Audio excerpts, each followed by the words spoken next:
Hello friends. കുറച്ച് പേരെ എന്നോട് കമന്റ് സെക്ഷനിൽ ചോദിക്കുന്നു ബേക്കിംഗ് സോഡ ബേക്കിംഗ് പൗഡർ ഇല്ലെങ്കിൽ നമുക്ക് ഈ കേക്കോ കുക്കീസോ ഉണ്ടാക്കി എടുക്കാൻ പറ്റുമോ എന്നുള്ളത്.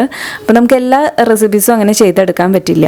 ഇന്ന് ഞാൻ നിങ്ങളുമായിട്ട് ഷെയർ ചെയ്യുന്നത് ബേക്കിംഗ് സോഡ ബേക്കിംഗ് പൗഡർ ഇല്ലാതെ ഉണ്ടാക്കാൻ പറ്റുന്ന ഒരു ഗോതമ്പ് പൊടി കൊണ്ടുള്ള ചോക്ലേറ്റ് കേക്കിൻ്റെ റെസിപ്പിയാണ്. അപ്പോൾ ഇത് നമുക്ക് പെട്ടെന്ന് ഉണ്ടാക്കിയെടുക്കാം. സ്റ്റൗ ടോപ്പിൽ വേണ്ടവർക്ക് സ്റ്റൗ ടോപ്പിലും ചെയ്യാം. ഞാനിന്ന് ഓവനിലാണ് ചെയ്ത് കാണിക്കുന്നത്. അപ്പോൾ ഇത് എങ്ങനെയാണ് ഉണ്ടാക്കിയെടുക്കുക നമുക്ക് നോക്കാം.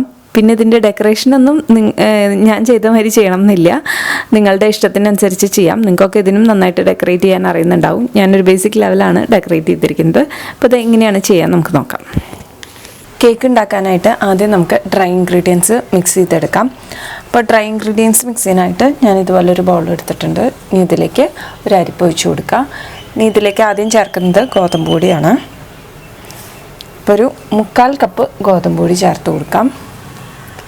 1/4 കപ്പ് ഗോതമ്പ് പൊടി ചേർക്കാം. നമുക്കിതിലേക്ക് കൊക്കോ പൗഡർ ചേർത്ത് കൊടുക്കാം. 3 ടേബിൾ സ്പൂൺ കൊക്കോ പൗഡറാണ് വേണ്ടത്.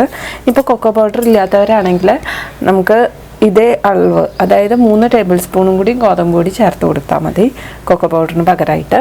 ഇനി ഇത് നന്നായിട്ടൊന്ന് അരിച്ചെടുക്കണം. ഇത് അരിച്ചെടുക്കണം. എന്നാൽ മാത്രമേ കേക്ക് നല്ല സോഫ്റ്റായിട്ട് കിട്ടുള്ളൂ.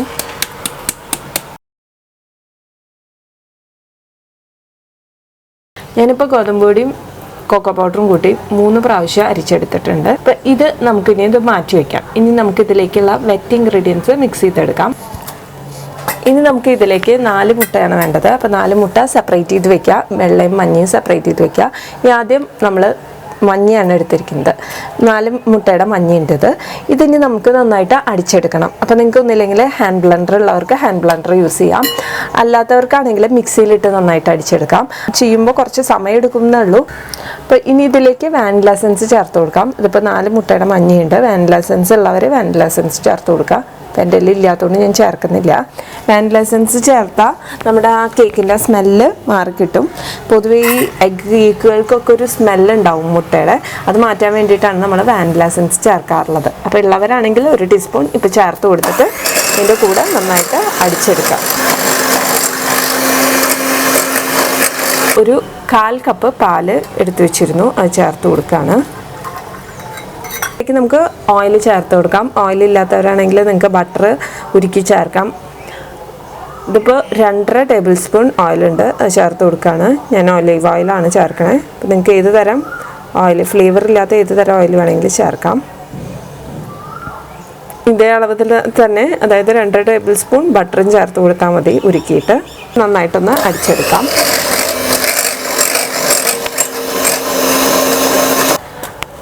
അപ്പോൾ ഇതുപോലെ ഹാൻഡ് ബ്ലെൻഡർ ഇല്ലാത്തവരാണെങ്കിൽ ആദ്യം മുട്ടയുടെ മഞ്ഞയും വാനില എസൻസും കൂടിയിട്ട് മിക്സിയിൽ നന്നായിട്ട് അടിച്ചെടുക്കുക. അതിന് ശേഷം അതിലേക്ക് പാലും ഇതുപോലെ ഓയിലും ചേർത്തിട്ട് ഇതുപോലെ നന്നായിട്ട് അടിച്ചെടുത്താൽ മതി. ഇനി ഇതിലേക്ക് നമ്മൾ മാറ്റി വെച്ചിരിക്കുന്ന ആ പൊടിയുടെ മിക്സ് ചേർത്ത് കൊടുക്കുകയാണ് കുറേശ്ശെ.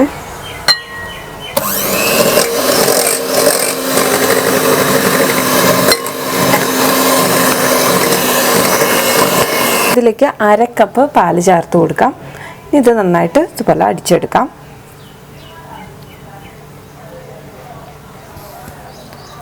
ഇങ്ങനെ അടിച്ചെടുത്ത് കഴിയുമ്പോൾ നിങ്ങൾക്ക് നല്ല ടൈറ്റ് ആയിട്ടുള്ള ഒരു ബാറ്ററാണ് കിട്ടണമെന്ന് വെച്ചെങ്കിൽ നമുക്ക് 1-2 ടേബിൾ സ്പൂൺ പാല് കൂടി ചേർത്തിട്ട് അടിച്ച് ഒന്ന് ലൂസാക്കി എടുക്കാം. അധികം ലൂസ് വേണ്ട, എന്നാൽ അധികം തിക്ക് വേണ്ട, അങ്ങനത്തെ ഒരു കൺസിസ്റ്റൻസിയിലാക്കിയെടുക്കാം. ഇനി നമുക്കിത് മാറ്റി വയ്ക്കാം. അടുത്തതായിട്ട് മുട്ടയുടെ വെള്ളം അടിച്ചെടുക്കാം. ഇതിപ്പോൾ 4 മുട്ടയുടെ വെള്ളമാണുള്ളത്. ഇത് എടുക്കുമ്പോൾ നമ്മൾ ഈ എടുക്കുന്ന പാത്രത്തിൽ വെള്ളമൊന്നും ഉണ്ടാവാൻ പാടില്ല. അതുപോലെ തന്നെ നമ്മൾ ഈ ബ്ലെൻഡറിൻ്റെ ഇതിലും വെള്ളം പാടില്ല. ഇനിയിപ്പോൾ മിക്സിയിൽ ചെയ്യുന്നവരാണെങ്കിൽ മിക്സിയിലും നനവൊന്നും ഇല്ലാണ്ട് വേണം നമ്മൾ അടിച്ചെടുക്കാനായിട്ട്, എന്നാലേ നല്ല പതഞ്ഞ് വരുള്ളൂ. ഇത് ആദ്യം ലോ സ്പീഡിൽ അടിച്ചെടുക്കാം.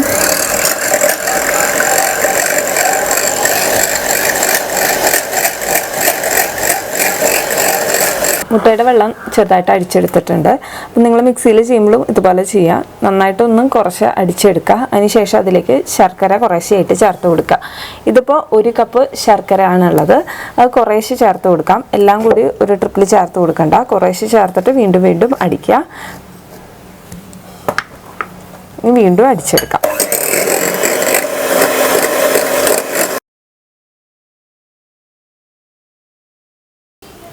ഇതിപ്പോൾ നന്നായിട്ട് അടിച്ചെടുത്തിട്ടുണ്ട്. ഇതുപോലെ അടിച്ചെടുക്കണം. അപ്പോൾ ആദ്യം മിക്സിയിൽ മുട്ടയുടെ വെള്ളം തന്നെ അടിച്ചെടുക്കുക കുറച്ച് നേരം. അതിനുശേഷം കുറേശ്ശെ ശർക്കര ചേർത്ത് അടിച്ചെടുക്കുക. ശർക്കരയോ നിങ്ങൾ ഏത് ഷുഗർ വേണമെങ്കിൽ ആഡ് ചെയ്യാം. 1 കപ്പാണ് ഞാൻ എടുത്തിരിക്കുന്നത്. മുട്ട നന്നായിട്ട് അടിച്ചെടുത്താലാണ് കേക്ക് നന്നായിട്ട് വരിക. മുട്ടയുടെ വെള്ളം ഇതുപോലെ അടിച്ചെടുക്കണം.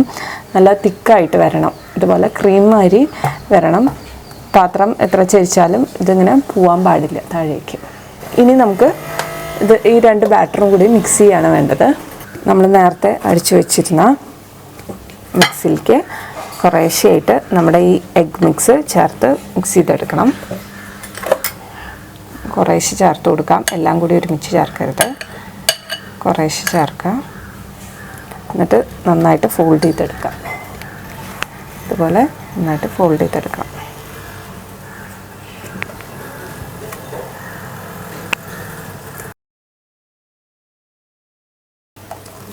ബാറ്റർ റെഡി ആയിട്ടുണ്ട്. നന്നായിട്ടൊന്ന് ഇതുപോലെ ഫോൾഡ് ചെയ്തെടുത്താൽ മതി എല്ലാം കൂടി. കണ്ടില്ലേ, നല്ല സോഫ്റ്റ് ബാറ്ററായിട്ട് വന്നിട്ടുണ്ട്. ഇനി നമ്മളിത് ബേക്ക് ചെയ്തെടുക്കാനാണ് പോകുന്നത്. ഇപ്പോൾ സ്റ്റൗ ടോപ്പിൽ ചെയ്യുന്നവർക്ക് സ്റ്റൗ ടോപ്പിൽ ബേക്ക് ചെയ്തെടുക്കാം. ഒന്നില്ലെങ്കിൽ കുക്കറിൽ, അല്ലെങ്കിൽ ഏതെങ്കിലും ഒരു കടായിൽ ഉപ്പിട്ടിട്ട് അതിന് മുകളിലൊരു സ്റ്റാൻഡ് വയ്ക്കുക. അതിൻ്റെ ഉള്ളിൽ നമ്മൾ ഏതെങ്കിലും ഒരു പാത്രത്തിൽ വെച്ചിട്ട് ബേക്ക് ചെയ്തെടുക്കാം. ഇപ്പോൾ കേക്ക് ടിൻ എല്ലാവരുടെയും ഉണ്ടാവണം എന്നില്ലല്ലോ. അപ്പോൾ നിങ്ങൾക്ക് ഇഷ്ടമുള്ള ഒരു പാത്രത്തിൽ ആദ്യം വെണ്ണ തടവുക. അതിന് ശേഷം അതിൻ്റെ മുകളിൽ കുറച്ച് ഗോതമ്പ് പൊടി ഇട്ട് കൊടുക്കുക. ഒന്ന് തട്ടിക്കളയുക. അതിന് ശേഷം ബേക്ക് ചെയ്തെടുക്കാം. കേക്ക് ബാറ്റർ നമുക്ക് ഇതിൽ ഒഴിച്ചു കൊടുക്കാം. നമ്മുടെ കേക്ക് ടിന്നിലേക്ക് മാറ്റാം. ഞാൻ കേക്ക് ടിന്നിൽ ആദ്യം ബട്ടർ പേപ്പർ വെച്ചിരുന്നു. അതിന് ശേഷം അതിലേക്കാണ് നമ്മളിത് ഒഴിച്ചു കൊടുത്തത്. ഇത് നന്നായിട്ടൊന്ന് തട്ടിയെടുക്കാം. ഈ സ്റ്റൗ ടോപ്പിൽ ചെയ്യുന്നവരാണെങ്കിൽ ആദ്യം പ്രീ ഹീറ്റ് ചെയ്തിട്ട് ഒരു മീഡിയം ഫ്ലെയിമിൽ വേണം ഇത് ബേക്ക് ചെയ്തെടുക്കാനായിട്ട്. അപ്പോൾ സ്റ്റൗ ടോപ്പിൽ ഞാൻ മുമ്പും ചെയ്ത് കാണിച്ചിരുന്നു എങ്ങനെയാണ് ബേക്ക് ചെയ്തെടുക്കുക എന്നുള്ളത്. പലതരത്തിൽ ബേക്ക് ചെയ്ത് ഞാൻ കാണിച്ചിട്ടുണ്ട്. അതിൻ്റെ ലിങ്ക് ഞാൻ താഴെ കൊടുക്കാം. നോ ഓവൻ ബേക്കിംഗ് എന്ന് പറഞ്ഞിട്ടുള്ള ഒരു പ്ലേലിസ്റ്റ്. അതിൽ നിങ്ങൾ ചെക്ക് ചെയ്താൽ കടായിലും അതുപോലെ തന്നെ കുക്കറിലും ഒക്കെ ബേക്ക് ചെയ്യുന്നത് കാണാം. അപ്പോൾ നിങ്ങൾക്ക് ഇഷ്ടമുള്ള മെത്തേഡിൽ അത് ബേക്ക് ചെയ്തെടുക്കാം. അതൊരു 45 മിനിറ്റ് മീഡിയം ഫ്ലെയിമിൽ ബേക്ക് ചെയ്യുക. അതിനുശേഷം ആയിട്ടില്ലെങ്കിൽ ചെക്ക് ചെയ്ത് നോക്കിയിട്ട് ഒരു 10-15 മിനിറ്റ് വെച്ചിട്ട് ബേക്ക് ചെയ്തെടുക്കാം. ഞാനൊന്ന് ഓവനിലേക്ക് മാറ്റുകയാണ്. 180 ഡിഗ്രിയിൽ ആദ്യം 10 മിനിറ്റ് ഓവൻ പ്രീ ഹീറ്റ് ചെയ്യുക. അതിന് ശേഷം അതിലേക്കാണ് നമ്മളിത് വെച്ച് കൊടുക്കേണ്ടത്. കേക്ക് നന്നായിട്ട് ബേക്കായി വന്നിട്ടുണ്ട്. എനിക്ക് 180 ഡിഗ്രിയിൽ ഒരു 40 മിനിറ്റാണ് എടുത്തത് കേക്ക് ബേക്ക് ചെയ്യാനായിട്ട്. ഇതിപ്പോൾ ഞാൻ കുറച്ച് നേരമായി ഓവനിനടുത്ത് പുറത്ത് വെച്ചിട്ട് അപ്പോൾ നന്നായി തണുത്ത് വന്നിട്ടുണ്ട്. ഇപ്പോൾ ഡെക്കറേറ്റ് ചെയ്യാനായിട്ട് ഞാൻ ഏറ്റവും സിമ്പിളായിട്ടുള്ള രീതിയിലാണ് എപ്പോഴും ഡെക്കറേറ്റ് ചെയ്യുക. അപ്പോൾ വിപ്പിംഗ് ക്രീമൊന്നും ഞാൻ അധികം യൂസ് ചെയ്യാറില്ല. അതുകൊണ്ട് തന്നെ ഞാൻ ചോക്ലേറ്റ് ഗനാഷാണ് മിക്കപ്പോഴും ഡെക്കറേറ്റ് ചെയ്യാനായിട്ട് യൂസ് ചെയ്യാറുള്ളത്. ഒരു കപ്പിൻ്റെ മുകളിൽ നമ്മുടെ കേക്ക് വെച്ച് കൊടുത്തതിന് ശേഷം ഇതിൻ്റെ മുകളിലേക്ക് ഞാൻ ചോക്ലേറ്റ് ഗനാഷ് ഒഴിക്കാൻ പോവാണ്. നിങ്ങൾക്ക് എങ്ങനെ വേണമെങ്കിൽ ഡെക്കറേറ്റ് ചെയ്തെടുക്കാം. ഞാൻ ഏറ്റവും സിമ്പിളായിട്ടാണ് ചെയ്യണേ. ചോക്ലേറ്റ് ഗനാഷ് എന്ന് പറയുമ്പോൾ നിങ്ങൾക്ക് അറിയാമല്ലോ, ഫ്രഷ് ക്രീമും ചോക്ലേറ്റും കൂടി മിക്സ് ചെയ്തതാണ്. അതായത് 1 കപ്പ് ഫ്രഷ് ക്രീമിന് 1 കപ്പ് ചോക്ലേറ്റ് എടുക്കുക. ഞാനിപ്പോൾ ഡാർക്ക് ചോക്ലേറ്റ് ആണ് എടുത്തത്. നിങ്ങൾക്ക് ഏത് തരം ചോക്ലേറ്റും എടുക്കാം, ചെറുതായി കട്ട് ചെയ്തിട്ട്. എന്നിട്ട് അത് രണ്ടും തമ്മിൽ നന്നായിട്ട് മിക്സ് ചെയ്യുക. സ്റ്റൗവിൽ വെച്ചിട്ട് ഒന്ന് ജസ്റ്റ് ആ ഫ്രഷ് ക്രീം ഒന്ന് തിളച്ച് തുടങ്ങുമ്പോൾ ഓഫ് ചെയ്യുക. അതാണ് ചോക്ലേറ്റ് ഗനാഷ്. ഇതാണ് ഞാനിതിൻ്റെ മുകളിൽ ഒഴിച്ചു കൊടുക്കണേ.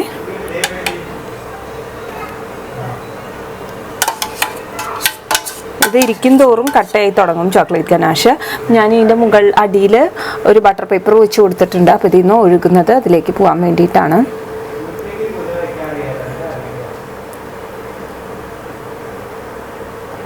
ഇപ്പോൾ കേക്ക് നമ്മൾ ബേക്കിംഗ് സോഡയും ബേക്കിംഗ് പൗഡറും ഒന്നും ചേർക്കാത്തതുകൊണ്ട് അത്ര ഒരു തിക്കാവില്ല, അത്ര ഒരു ബലം ഉണ്ടാവില്ല. അപ്പോൾ അതുകൊണ്ട് പെട്ടെന്ന് പൊട്ടും. ഇങ്ങനെ ഇതിൻ്റെ മുകളിലൊക്കെ വെച്ച് ഡെക്കറേറ്റ് ചെയ്യുമ്പോൾ സൂക്ഷിക്കുക. എല്ലാ സൈഡും നന്നായിട്ട് ഫിൽ ചെയ്ത് കൊടുക്കുക. ഇതിൻ്റെ സൈഡിലായിട്ട് ഞാൻ കുറച്ച് ഡാർക്ക് ചോക്ലേറ്റും നട്ട്സും കൂടി ഇതുപോലെ കട്ട് ചെയ്തെടുത്തിട്ടുണ്ട്. അത് വെച്ച് കൊടുക്കുകയാണ്.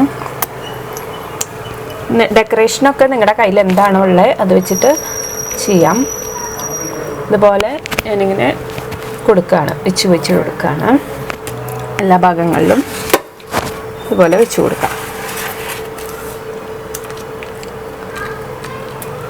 ആ ഗനാഷിൽ തന്നെ ബാക്കിയുള്ള ആൽമണ്ട്സും ചോക്ലേറ്റും കൂടി മിക്സ് ചെയ്തിട്ട് ഒരു പോലെയാക്കി വെച്ചിട്ടുണ്ട്. അപ്പോൾ ഇത് കുറച്ച് നേരം നമുക്ക് സെറ്റ് ആവാനായിട്ട് ഫ്രിഡ്ജിൽ വെക്കാം. അതിന് ശേഷം നമുക്ക് കട്ട് ചെയ്തിട്ട് കഴിക്കാം. എല്ലാവരും ഒന്ന് ട്രൈ ചെയ്ത് നോക്കിയിട്ട് ഫീഡ്ബാക്ക് അറിയിക്കും. ഇനി ഇതുപോലെയുള്ള റെസിപ്പീസായിട്ട് ഞാൻ വരാം. അതുവരേക്കും നന്ദി, നമസ്കാരം.